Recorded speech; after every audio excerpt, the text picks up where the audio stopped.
On behalf of Mercent, welcome to our 1 p.m. session.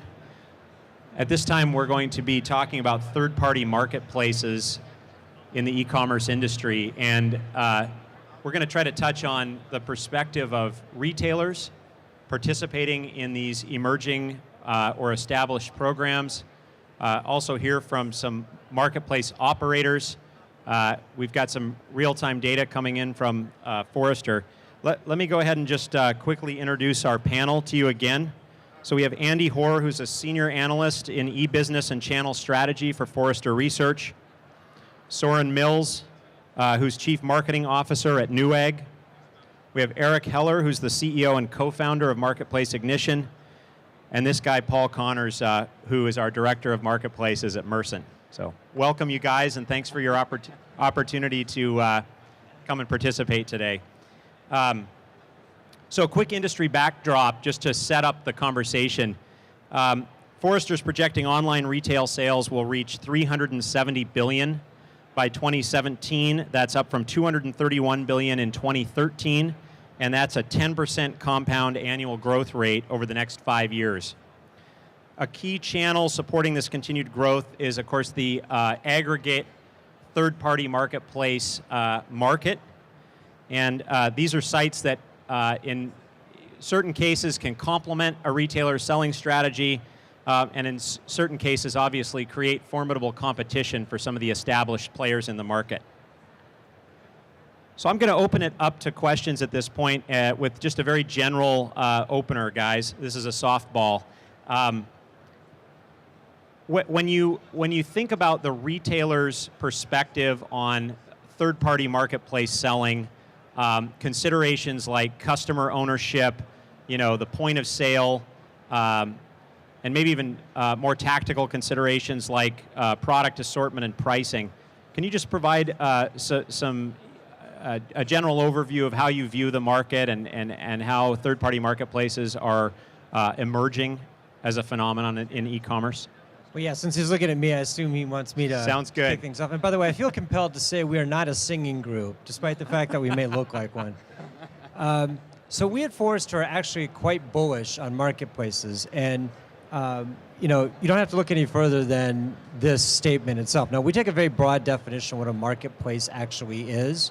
And it's hard to ask this in survey research because people might think about a lot of different things as a marketplace. But this is just a fact that 82% of people who shopped online have bought it at least one time in a marketplace. So from a consumer perspective, they're quite popular. And then also, if you could advance the next slide, from another perspective here, from a marketplace's perspective, you can see it's quite popular with them as well. I mean, just to put it in perspective, in 2005, 28% of Amazon shipments as a total company went through the marketplace. As of last year, it was 40%. So what we see them doing actually is filling sort of a vacuum. It's an inefficiency in the marketplace, pun intended. And we see consumers actually jumping at the opportunity. We see the marketplaces themselves. And to the question, we also see retailers now jumping in on this, mostly because consumers drive most of this, and they're actually very excited about it. So in terms of what we see retailers doing, it kind of depends on whether you're a large retailer or a small retailer. I did some research recently on small retailers, and what we found was they told us almost uniformly that what marketplaces enable them to do is to reach customers they would not otherwise be able to reach. I mean, it was impressive, above 70-80% in the research. And these are small retailers, less than 10 employees. And they were emphatic about it. We cannot reach these people on our own website. In fact, we put these products on our website and nobody comes. So for them, it's really about the cost of acquisition.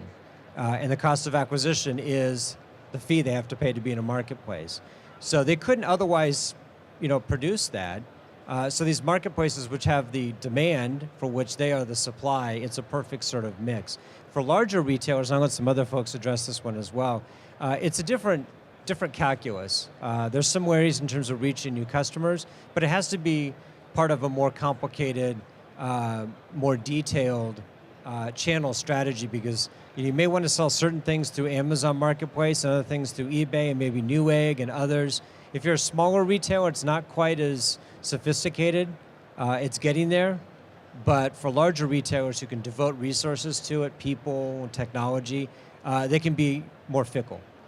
Eric, do you want to add to that? I know Marketplace Ignition, for your part, is enabling sellers to adopt these channels.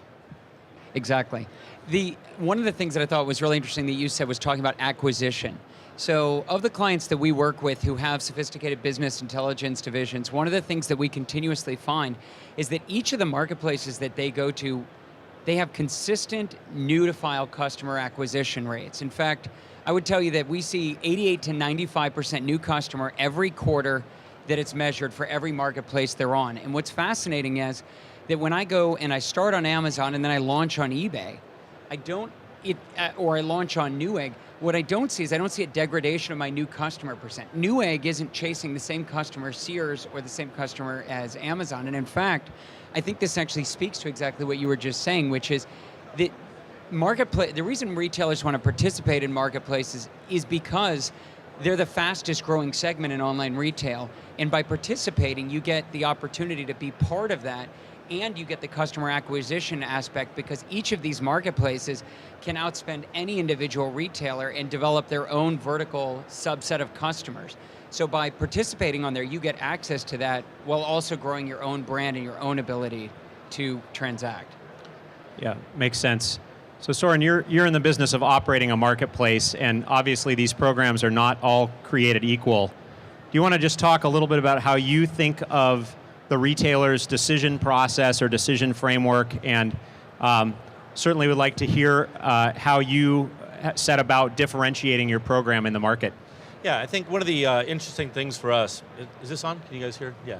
I think one of the interesting things for us is that we started and came at Marketplace from the position of a specialty retailer. So we have a customer base that is really technology forward. We're serving that customer. We're providing the products to them. They're engaged in the community and the experience on our site. And in adding a marketplace, we're adding additional products, providing a service to our customers into that group. And I think as a retailer deciding to come on the marketplace, it's really thinking about what's the group that you want to go after. Are you going after a more kind of broad, kind of general population where there may be more overlap with the customer base you're going to see, or are you targeting a specific group and a particular retail experience? And so for us, if you're offering your products into the marketplace, you have the kind of the halo of what that brand and what that marketplace is providing to their customer set and that you're going after. I think about it from a Newegg perspective, where we've got that real technology enthusiast kind of customer who's very evangelical. If you want to deliver that kind of experience to them in a brand impression of your own retail brand, I would just think about that kind of environment that you're really participating in the marketplace. Just on that topic for a minute, as you guys think about category, adoption or participation, are there certain areas where you're, do you look for alignment with your core brand, or are you looking really for diversification strategically? It is both, but really diversification, I think, because we're thinking about how do we offer a broader selection to our customers. So they're already on the site, we've already brought them in, they've come into, maybe they're looking for something else. We want to offer them a broader assortment of maybe things that they weren't necessarily looking for, but that's an added service to that customer who's come into our environment. So it's not necessarily right in our core categories. Now, we do have partners in our core categories, and that offers additional choice to our customers, which we think is very valuable. But I think really we want to offer that kind of breadth of experience. So Paul, we know from experience that selling through a marketplace requires a certain level of operational discipline and readiness. Maybe most importantly, because there's a shopping cart involved and real orders flowing through these partnerships. Do you want to talk just a little bit about some of the tactical considerations for a merchant that is not yet selling on Amazon or eBay? What are the biggest sticking points that we see at Mercent for somebody to get started and to successfully sell through these channels? Sure, thanks, Eric.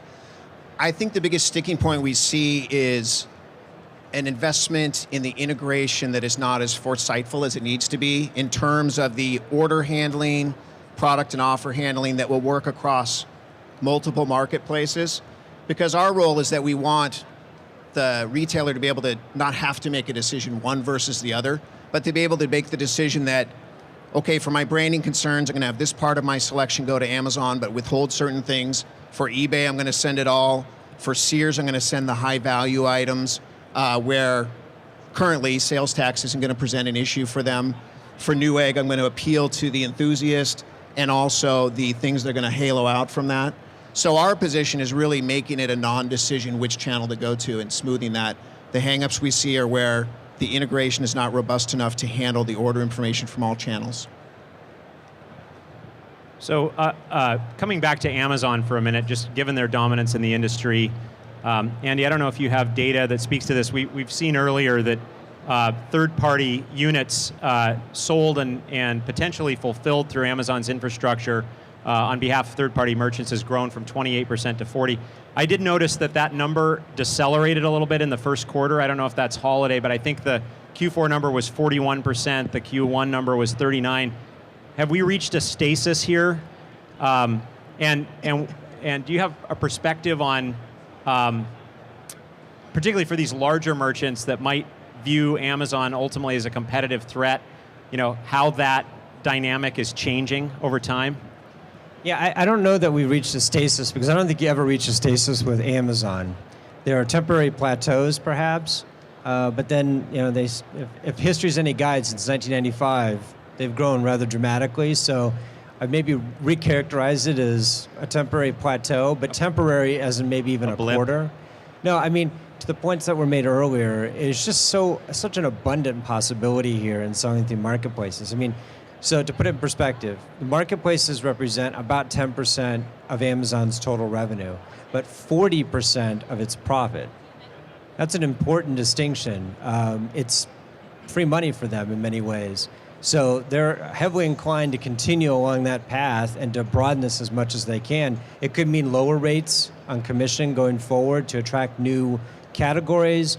It can mean a whole host of things, but again, I said at the top, we're very bullish about what we're seeing with Amazon and eBay, frankly. To give eBay a little shout out here as well. When I think of eBay's strategy, it's kind of part local and part global. And this is sort of in evolution, so I wouldn't say it's baked at this point, but they launched eBay Now, and so they're trying to sort of make local inventory work for people instead of having to ship it, which is a change in strategy. We don't know yet whether that's going to succeed or not, we'll see, but it's certainly ambitious. And then in terms of global, I was at a conference recently, and eBay, it turns out, is the #1 retailer in Russia. That was a shocker. And this also surprised me in terms of mobile. eBay sells 10,000 cars per week via mobile phones. 10,000. In fact, it was funny because the president of eBay Marketplaces asked the audience really to guess. And everybody was like, oh, maybe a couple hundred. Somebody was up to maybe 1,000, and they thought they were way outside of the standard deviation. And he said 10,000 per week on mobile phones. So who would have predicted that even as recently as a couple of years ago? So if you think that's happened in the last couple of years, what are we going to see in the next couple of years? Fair enough. Yeah, go ahead, Eric. This idea of saturation is a really interesting one because people have talked about it from marketplaces for I think a long time. Is Amazon at a point where they can't grow anymore, or someone else will be the next one? And I think there's two key things that we talk about. Number one is fulfillment by Amazon, and I think the number of merchants that are now not yet taking advantage of that, and then as we see, this morning we saw Rakuten talking about their fulfillment, and eBay's got their fulfillment solution. Everybody's got these fulfillment solutions that customers really appreciate. When we see products go in them, they rocket up, and the more merchants that take advantage of that, the faster the growth. Now, when I want to combine that with the Main Street Fairness Act, which Al Gore mentioned this morning, and it's getting a lot of news. The idea when you think about how many merchants aren't participating in online marketplaces because of nexus concerns, and if you think about if we took away the concern around nexus concerns, what would happen to the online marketplace space, where you've got different marketplaces with different tax and nexus charging, and you've got fulfillment by Amazon with its own concerns, and you say if we could alleviate all nexus concerns, our opinion is that the market would explode, and I can see you're jumping to talk. Yeah, Soren, you guys made an announcement recently. Yeah, so we have announced we've opened up fulfillment and shipping by Newegg as well, which is great. Thank you. No, I mean I don't think of it as saturation. I actually think of it as increased choice for the retailer, because if we're going from a world where your options were pretty much Amazon and eBay, and your options today are multiple marketplaces to participate in, it's no longer a choice of saying, okay, I need to be in this one, because there's a limited audience. There's only so many customers that are out there, and you start to think about, okay, now you can actually choose which marketplace really fits your brand better, which fits your retail experience, and is more aligned with it, rather than saying, I've got to be in all of them. Which one's right for you? Which one offers the right fulfillment? Which offers the right customer? And one of the ways that we approach that is really thinking about what promotes the retail brand. Because you got to think about, you want your brand to be in the customer's mind. It's a sales channel, but you also want to deliver the impact of your own retail brand. And so who's going to partner with you? Where do you feel you've got partnership? Where is it least competitive and overlap for your own business? There's choice out there today, and that's a real option for retailers. So just on that topic for a minute, as I think about marketplace selling as a merchant, on the one hand, I'm sort of ceding control in a sense to the shopping experience to your, to your team, and on the other hand, I may actually be held accountable to a higher service level standard than I might operate for my own e-commerce business. And so, as you guys have thought through the marketplace program, how do you sort of rationalize those two sides of the coin for a merchant? The on-site and post-sale experience on your platform, and then also holding merchants accountable. Right. I think for us, we feel like that it really comes down to partnership and how do you work together. So the merchandising and kind of pricing decisions, if there are those things, are things that we want to work together with. It's not kind of a here's what we offer, this is the only kind of solution or option that's out there. Instead, it's how do we work together to develop the kind of the tools, the programs that really satisfy and create the experience that you desire to deliver to your customers. And for us, it's more customized in that direction. We also feel that we both want, and it's in our joint interest, to serve the customer well, to fulfill well, and to meet their expectations and exceed them. And our brand is really focused on doing that, and that's where we need to deliver together to the customer. That's why we developed the fulfillment and shipping partnership options, so that we can deliver that experience that the customer expects. Because if we're not fulfilling, getting it to the customer, good customer service, follow through, returns, kind of all those programs, we're both not going to win and succeed together. Yeah, sounds good. So I've got a specific question for you, Paul, and Eric, you might have an opinion on this as well. So I adopt all of these marketplaces, and ideally, in order to kind of weigh performance toward my advantage, I'm also participating in all of these different fulfillment programs. How do I route orders to 4 different third-party warehouses? What are we seeing in terms of kind of practical challenges or opportunities that exist for merchants as they think about distributed fulfillment the way they've thought about distributed point of presence on the marketplaces in the past? Sure, I think retailers have had distributed fulfillment in the model of drop shipping for some time. And so I don't think it's that different in terms of the information they need to exchange to make sure that the right product goes out in a timely fashion and gets to the right place. It's now actually more concentrated across the marketplace channels, which really have taken up this position, in addition to visibility and traffic and selection, of providing the logistics to fulfill not only seasonally, but year over year, and not only across your current market, but across an expanded global market. You really can be a pretty small retailer right now, not have to worry about currency conversion, not have to worry about understanding international trade. The channels are taking a lot of that over and really are providing the solution. So I think it's actually getting simpler. Okay. Do you agree with that? Or, ultimately the practical question is, how much inventory do I carry, push to a Newegg warehouse, and how do I make that decision based on some forecast? We have some clients that are starting to view marketplaces as a purchasing and planning exercise almost as much as what used to be a marketing exercise. And I think your question really exemplifies that. It's gone beyond just getting your product there, and I mean the listing. It's now, and it's like you were just saying, you almost have to pick your primary marketplace and start fulfillment by marketplace there. and then you can expand as you start to see demand, but it's a real challenge to plan for that. And I think that our advice would be to start with where you can do multi-channel fulfillment as to minimize your risk, or make sure you've already got the demand there and keep 2 to 4 weeks at a time there to try and ensure that you don't get out over your skis on your fulfillment options and where you've got your product. And we look at that, and even if it's not getting down to allocating it in the warehouse, I think that the whole point is right about planning the channel. I mean, we operate a marketplace, but we also sell into a lot of marketplaces as well. And as we sell into a marketplace, we really have a specialized focus group that is thinking about planning that channel. What's that customer going to do? What are the right products there? And really testing the kinds of things that sell and work in those, and almost do that separately from what we do on our own and main retail sites. So we view it as almost like having just an entirely separate site. How does that demand operate? What are the expectations? How do we plan for it? Andy, we saw this morning that there's rumor that Amazon is expanding their grocery business, and we might have to switch mics there. And the implications long term are, of course, on same day delivery and so on.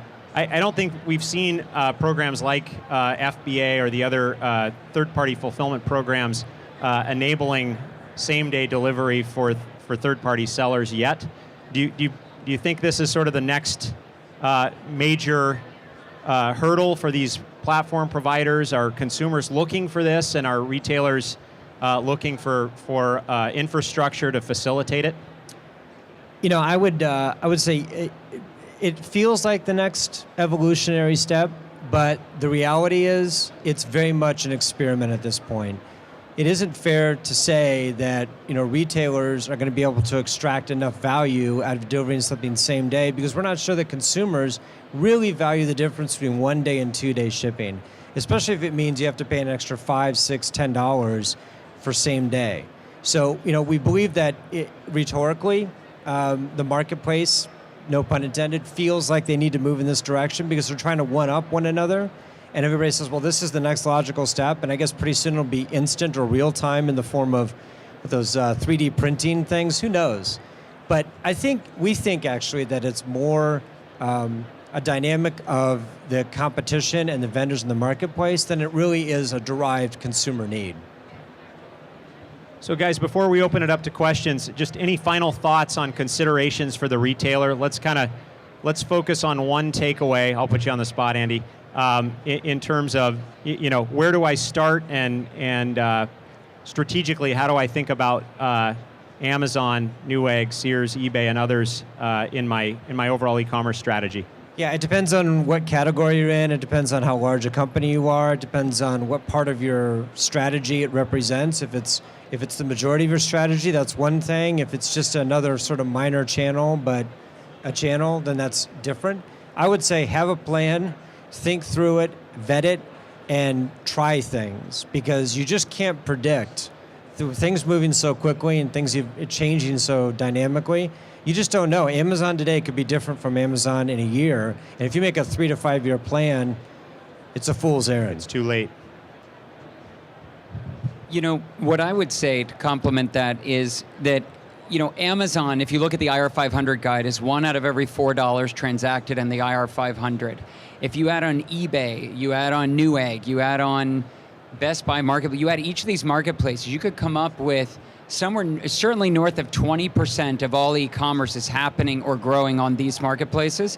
And what I would say is I would look at your inbound, I would look at your sales for your online marketing, and I'd split them out by inbound channel, and I'd try and see, how meaningful is that for you? Where are you performing now? And use that as a yardstick. If you're not at 20% across your online marketplaces, there's probably opportunity there, or there's a reason why you're not, category or something else. And if you are there, great. How do you maximize that and continue to drive it? And which new marketplaces are evolving, and how do you? Yeah, as we saw earlier, 82% of the consumer market's active on these channels today, right? And I'd keep it simple. I'd think about who's going to work with you versus who's going to compete with you. That's a good. Well stated. Paul? Yeah, I think the one takeaway is you now have the opportunity to take advantage of the fulfillment infrastructure that channels are providing. So while you have to make a decision on who you use, you don't have that capital expenditure that could have capped your growth in the past. So really look carefully at these new options that are available. And you're presenting on this at 3:30 today right here for a little plug. 3:30 today, woo! See you then. Third-party fulfillment services, how you can capitalize them. Okay, great. Well, if there are questions from the audience, we're happy to take them now. Great. Just want to ask the panel, obviously, from a marketplace standpoint, it's a great way to sell additional stuff, right? But the thing is, where does that leave the branding of the website and the web retailer? Because people start to recognize Amazon, eBay, and so on and so forth, but the branding element inside of that tends to sort of dissipate somehow. So can you comment on that?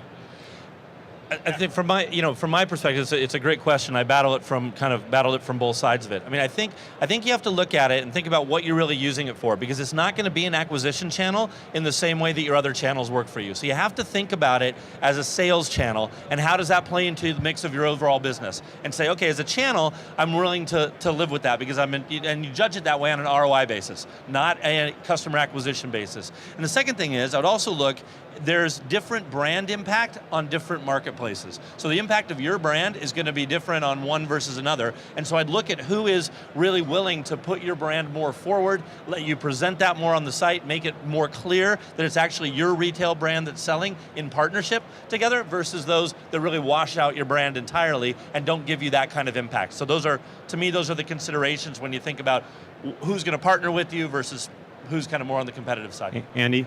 Yeah, I would add just one thing to that, actually, in complement to what he said. It's not uniform. So in certain customer segments, they're going to have a different reaction to your product being in a marketplace.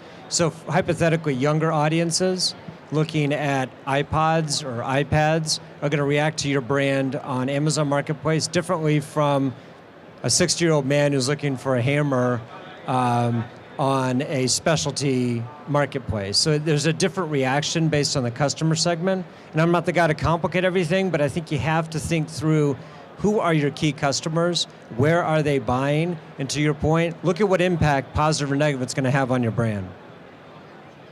And to further add that, it is in many ways a volume play, right? I mean, no one's going to effectively argue that you're going to build your brand extensively on marketplaces. But there's a lot of additional volume there that you can use to get at a reasonably low cost of sale compared to many other channels that you can then plow back in to developing your own site, your own email. I mean, adding 20 or 10% onto your existing volume, even at low branding, but at a positive margin, has its own benefits. It's accretive margin dollars. Okay, guys, we're out of time. Again, on behalf of Mercent, thank you to Forrester and Marketplace Ignition and Newegg for participation today. And you too, Paul. And appreciate the time. We'll take additional questions now that we're wrapping up the session. Thanks again.